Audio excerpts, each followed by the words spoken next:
I really like supporting the businesses and empowering the leaders to deal with their employees directly. Right. So I'll always, like, if I need to step in to help facilitate a conversation, I do that for the sole purpose of building that relationship back up between the leader and the employee. If it's broken, if the trust is lost, I mean, maybe they shouldn't be working together, but if there's something there that can be improved, I will jump in and help out. But most of the time I love being behind the scenes to guide them on, here's how you can foster that relationship, here's how you can build that back up. Right. And they have more control over what they do in the workplace. It's their baby.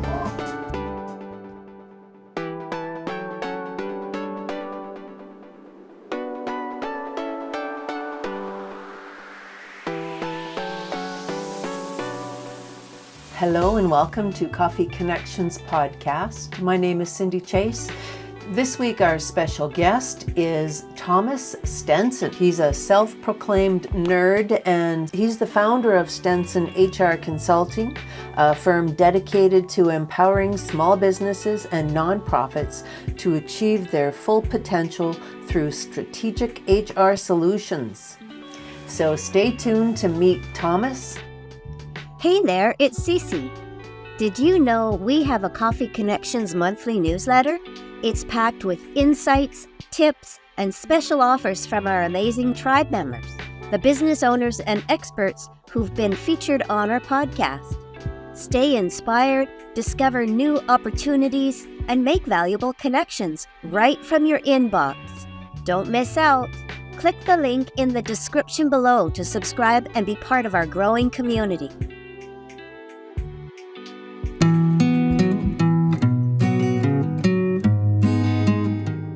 Hello and welcome to Coffee Connections podcast. This week we have another very special guest. His name is Thomas Stenson from Stenson HR Consulting. Welcome, Thomas. Thank you so much. Appreciate it. Yeah, very nice to meet you. So I'm looking at this information that you sent to me, telling a little bit about yourself.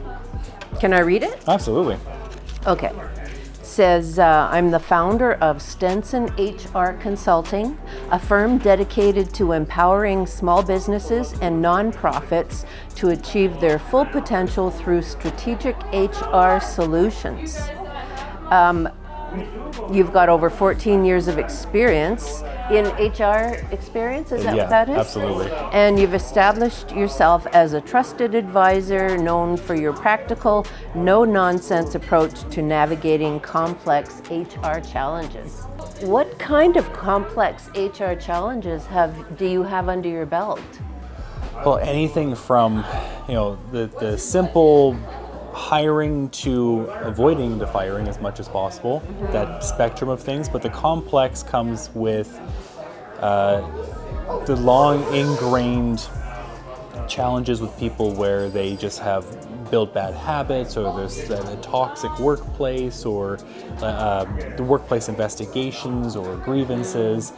There's so much that makes things complicated, but I love stepping in and understanding how we got there. Right. And so when you have somebody who's like, oh, don't talk to Greg, he's super set in his ways and never wants to learn anything, it's like, well, you didn't hire him because he was that way. How did he become that way? And how can we possibly move him back to the path of success, kind of thing? So, is it a partnership with you? Like, do you sign a contract and it's like a set amount of time? How does that work for you? That's a great question, because that's a lot of the hang-up part for a lot of the potential clients that I have is like, well, how do we even begin? I don't even know what HR looks like. Right. And so one thing I have in place is a blueprint for people potential, and it's a little set project that I go in and look at what you have in place. It could be very little, it could be a lot, whatever is comprehensive. I figure out an action plan, a priority list of these are things to tackle right away. Maybe they're not meeting employment standards or regulations. It's like, okay, we should probably tackle those first. Right. But then as the lower priorities, like these are the nice to have, so we can do those later on down the road, but have that nice little action plan. So that way it's like, this is what you have to make your workplace something special, and then I can jump in and implement some of those things if they would like to assist with that. Right. So I would imagine that if a workplace is doing well and doesn't have any issues, they don't actually need you, do they? Well, the thing with that is... Or they don't think that they They don't think they need, but it's funny because someone said to me at one point in time, like, you can have the perfect processes and systems, but as soon as you throw people in a mix, it all goes to heck. People is what excites me, to understand them, to understand the psychology behind it, but there's always ways of taking your company to the next level through your people.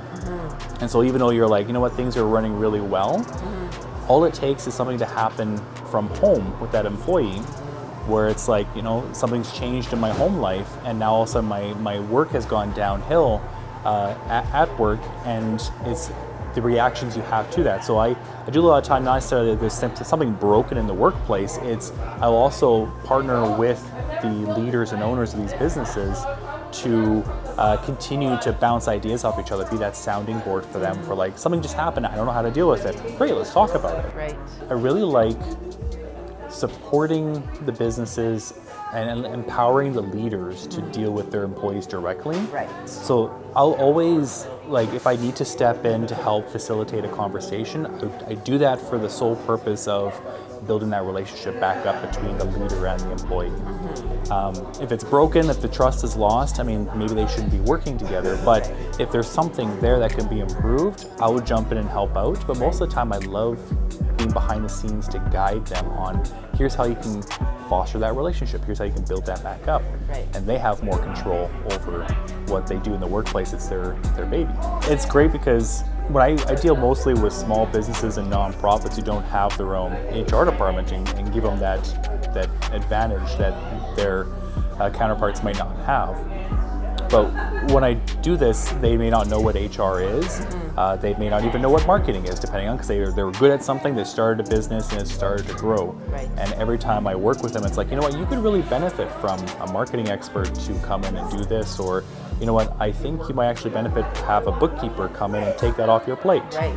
So it's really, sometimes you just don't know what you don't know. Right. And then having that conversation with them, having conversations like this, Yes. so that way we have more ammunition to bring to them, be like, let's expand your world.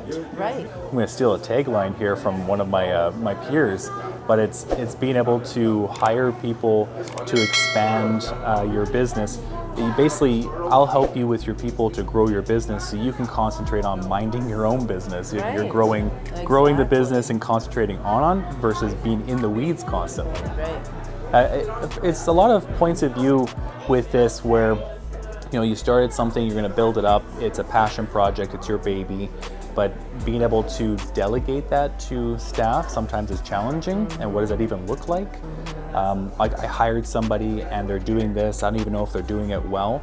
It's having a plan, writing down all of the insanity that you do on a daily, weekly, monthly, yearly basis. Yeah. Circle those common things like, you know what, this is a lot of admin stuff. Right. And then hire someone who actually enjoys doing the admin stuff. Right. And all of a sudden, that's 20% of your day you get back. Right. And then you can go and concentrate on growing up the business. Right. But this is being done really well with that admin person. So I was on your LinkedIn page, and exactly what we're talking about, when you're hiring somebody, you know, you want to find out what makes them tick, this is from your post, what motivates them. Different things motivate different people, right? Different things motivate different people, like you just said. And it also, that evolves too as people grow in their careers. And so when you graduate high school, and let's say mom and dad kick you out of the house because you have to go find a job and go work on your own now. So you have to go and find a place, feed yourself, you have to get good paying jobs. All you care about at that moment is a high wage. But as you get that and you rent a place and you buy a car maybe and you're getting groceries, your needs start evolving. And so maybe I don't need the wages, maybe I need more benefit security. So I've been working with my hands, I'm more physical, but if I get hurt, I have no salary. So maybe I need benefits to help me protect me. And so you need more benefits, or you know what, now I have a growing family, I want to have time off with my kids. The needs change and evolve, So even if you're like, okay, this works, this is great, you should always check in with your employees to see if there's anything they want, if anything changes, anything new they want. Right. And it doesn't have to be monetary, it doesn't have to be benefits. Find out what makes your employees tick and give them what they want, and they will return that to you. Right. Do you find that employers need HR training? Yes. I do believe they need HR training, I don't think it has to be in a formal sense. Right. I'm actually doing a program right now. I call it the Leadership Lab. And that's it right there. So I have the Leadership Lab, which is an 8-week lunch and learn once a week for 8 weeks, and we tackle an element about human resources, anything from hiring people and how to do that effectively to save you time, to even to the point of walking people out the door because it's just not working, that relationship's not working. Those are like, everything in between is so important, but I focus it and giving you not best practices, but practices that might be best for you. Right. And so I do that course with them. So I'm taking small business owners, stealing an hour of their time per week, and they walk away with things that they get to practice, and we talk about it, like, what did you learn from trying it with your employees? Well, I tried this and it didn't work so well. Great, let's talk about that and figure that out. Is this online or is this in person? This one's online. How does that work if somebody was to partner with you? Well, we have that blueprint for people potential to get us started to build an action plan. Okay. So it's like, what do I even look at for my business? Like, I want help. I know there's room for me to improve. Where is it? That's a place for me to come in and just get started to figure out what you might need. Okay. Now I also have a program, and it's a play on words because I'm very much a nerd. Dungeons and Dragons, and with video games and things like that. I created a new package, and it's essentially you're purchasing experience points packages, not hourly packages or anything like that. Okay. You're buying experience points. Okay, and what are they? So experience points is essentially, I have a team, so it's myself, or I also bring in HR students to help with some of the administration side of things. So like recruitment or pre-screening, or developing those job postings or job descriptions, building policy manuals. They will do that for cost savings for the clients. And then all the work will come through me to mentor them and coach them, to bring them up and make sure it's of quality to give to the clients, of course. Yeah, exactly. And so that way, one XP would go towards this student to do like for hours. My hour time would be 4 XP. Okay. And so it's based off those experience. Okay. And the mindset shift with this kind of package is that, okay, you're going to use hours in a traditional sense. You're going to use hours until you run out. But like I don't like the mindset of like you're running out of hours. Right. I feel like you're filling up that XP bar in a video game. You need to top up. You need to top up, but you're filling up that XP bar. Right, okay. And as soon as you fill up that bar, you've achieved a new level. And you purchase another XP package, and we'll continue to grow and learn together through experience and through challenges and whatnot. Right. So instead of, hey, you're running out of time, or hey, you need to buy more things, it's like, here, let's invest in yourself. Let's invest to take you up to the next level kind of thing. Yeah. So I have the team of HR students to help me with the admin stuff. I will help with the more challenging investigations or critical conversations or coaching the leadership. And that's a big part right there, is the blueprint for the action plan, and this to action that action plan, so to speak. Right. I have a long-term partnership with my clients just because as they grow, we really plan out how to grow their business through their people. And so let's say, okay, I'm stretched so thin, I'm doing everything off the side of my desk, but that pile of paper is falling off the side of my desk. So I hire an admin person, I hire another tradesperson. You do that, or you recommend that they do? But we recommend, I could do it for them to help hire and bring them on. Okay. So we do all that together. Okay. But once you have people, then you have to think of things like keeping them motivated, keeping them trained, getting them further training. Maybe you want to develop them because they're getting bored with that one thing they're doing at the job. Right. So now you want to turn them into a team lead or something. Do any of your clients work out of the home office nowadays? There's a lot of people that work out of a home office. Yeah. How does that work for you if they want to expand and maybe have an admin or assistant? How does that work Yeah. for location? Well, it's interesting.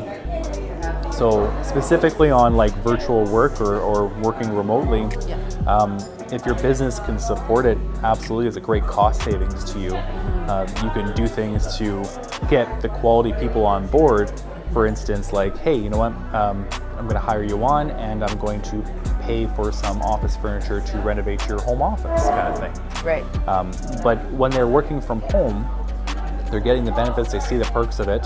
How do you keep them motivated working on their own? You have to find that certain characteristic that they're good on their own, or they're happy with the video calls versus the in-person connections all the time. Right. And then you want to be able to have trust in that employee, where it's check-ins on maybe a bi-weekly basis. As you know, they're more tenured. You check it with them, be like, hey, what's going on this week? Anything I can help you with? No, you're doing good? Great. Give me an update on the project that you're working on, kind of thing.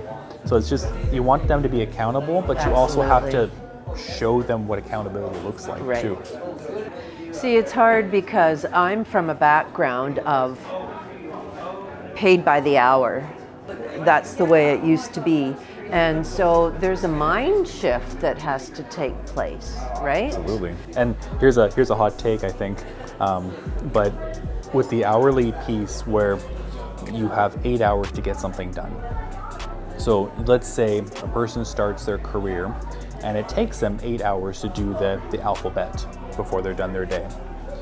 But as they get more efficient and they've been there longer, it takes them maybe 6 hours to do the alphabet before they go home. Yeah. And that's great, but how are they rewarded? They're usually rewarded with more alphabet. Yes, exactly. And so it's like, okay, now you're great, you're super efficient, here's more work for you. Yeah, I know. So it's getting to a point where a lot of people are like, well, what's the point of working harder when I just get rewarded with more work? Yeah. And so one thing that I even was thinking about the other day was, for those who are really efficient, maybe you can tap into that time that they don't use of that 8 hours to further train their peers to bring them up to the level that they are. So all of a sudden you have more people up at their level faster because they're showing the ropes. Right. But it all depends on what that person wants to do, if they're interested in being a trainer. Yeah. But it's just these creative things that I could work with the business owners and leaders with. So I would say, have you ever thought about doing this? No, can we? Totally, let's make it happen. Right. I'm very much a person where it's not closing doors on you, but giving you 3 doors to choose from that, like, these are options you have that'll be a safe decision for you, and let's get creative. Right. So, I mean, just your wisdom shows through in that regard, how you work with your clients. So I try to act the way I preach as well to my clients when I'm teaching them or coaching them on leadership. I got away from saying what is the best practice for HR. Right. It's now what is the best practice for you. Right. What practices work best for you. And so it may not be a policy manual that is written down to give to an employee and everything's going to be great. Maybe they're all virtual and no one sees this policy manual. Maybe it needs to be video policies where they're talking about it, kind of thing. It's just really weird examples, but new and exciting things they can do to keep it engaged based off of who they have employed with them. Or exactly. One thing that program that I've launched with leaders for training wise is the Role for Leadership. And the Role for Leadership is a program that is very much based on role playing with Dungeons and Dragons-esque gameplay. So you have a 20-sided dice and you go through a scenario with a leader and just be like, hey, here's a scenario. Show up for your shift one day, give that dice a roll. Okay, it's a 3 on the dice. Okay, the weather outside's kind of rainy, a little miserable. So that kind of translates when you get into the workplace. People are like, I don't really like the rain outside. They're not really feeling it. Yeah. So every time you do it, the dice roll will change the environment, change the situation. The theme of this session is communication issues. Okay. So how would you, as a leader, communicate with this employee? And the person might say, oh, I noticed that you're having communication issues with your team member or your teammates. And I think that if we concentrate on making sure that we're clear, maybe some written communication, they give a really good answer. You're like, wow, that was a really good answer. Go ahead and roll the dice.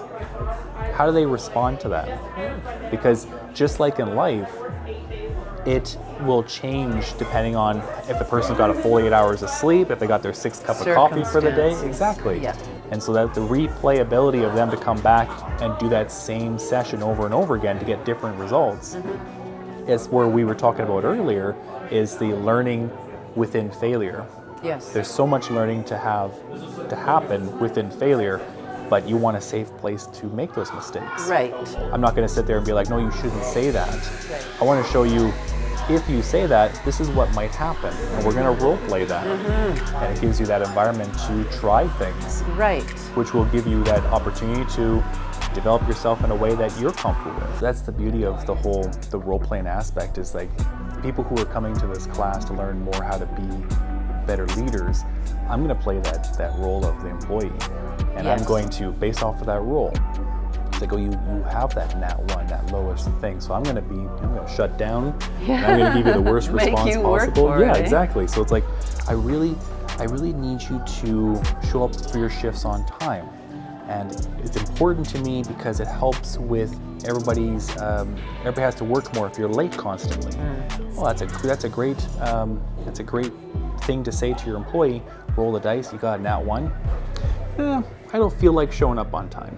I don't feel like doing that. How do you respond to that? Because you might have situations where you get a table flip from an employee. You get someone who's frustrated and raises their voice. It could happen given the circumstances. Yeah. But it's reading what those circumstances are, responding appropriately, diffusing, realizing like, oh, I'm noticing cues in this employee that maybe we shouldn't have this meeting. Like, are you good to have this meeting right now? And recognizing those things. But I would rather metaphorically flip the table in that role-playing scenario than you be faced with that in the workplace. Absolutely, yeah. So it's really just the back and forth banter, and especially when it's in larger workshops, you're learning from so many different viewpoints too. Because you would think, okay, only thing in my tool belt is I have ABC in my tool belt to say to this employee. Whereas somebody else who might have a few more years or different perspectives on leadership might have DEF of the alphabet. And they say that and you're like, I never even thought about saying that before. And you're learning from each other. That's awesome, yeah. And is this already set up? Like you've got a schedule for that, or you're taking, there's a wait list for that. There's a wait list. I saw. Okay, well, we'll include that. You're going to send me some links, and we'll put that underneath the video in the description where people can sign up. That'd be amazing, because right now, building it all out for people to enjoy and getting the most out of it, it'll be different sessions with different themes, whether it be handling difficult conversations or learning to delegate or just whatever is most important to the leaders in that moment, and we'll role play those scenarios. And if you join the wait list, you'll see the journey of me creating this and maybe even seeing it being the first exclusive for the demo. And it would just be a lot of fun and a safe place to learn and grow. Exactly. Wow. Thomas, do you have anything else that you want to tell the viewers? How about this upcoming event? Give us a little bit more detail and the time and dates and how they can take part. Sure. So I do events very frequently, as much as possible, at least on a monthly basis. I try to do events, and I get people together for networking, but I always have to try to have that trifecta in there, where it's something somewhere new with good food. You're meeting new faces. Oh, so it's physical. Yeah. And there's food. There's food involved. There's food. There's food involved. Food. And then you walk away and you learn something. So if you have at least 2 of those 3 things, you're winning. Yes. So if you go there and you get that delicious food, and you're sitting down, you're learning something that'll help you grow your business more, then I've succeeded. Right. So I try to do that on a monthly basis. And the one that's coming up on April 22nd is an all-day event, an all-day workshop. I call it the Delegate to Elevate workshop. And it's that challenging piece of how do I take more off of my plate and give it to the employees so I can concentrate back on growing my business. Right. And that is a very challenging thing that I feel like a lot of leaders can relate to. And I take you through the process of even from hiring the employee, setting the tone from there, to growing them and delegating more to them so they want to do more and to succeed, motivating them through compensation, all the way up until, promoting them or taking them to the next level so they grow your business. And so that way you can have some tools to take your business to the next level. Thomas, thank you so much for spending this time with me, and I'm happy that I've been able to get to know you in person, and I hope the viewers will take advantage of this wisdom that you have to share. And we'll have Thomas's email address, contact information if you want to reach out, ask him if he can help you. I mean, everybody thinks that their business, their situation is unique, but that's your specialty. That's right? my specialty. Awesome. Every time it's different and unique, I want to be there to help you grow. Well, thank you so much for this opportunity. Thank you, Thomas. I appreciate you. Thank you, viewers. Come back next week. Bye.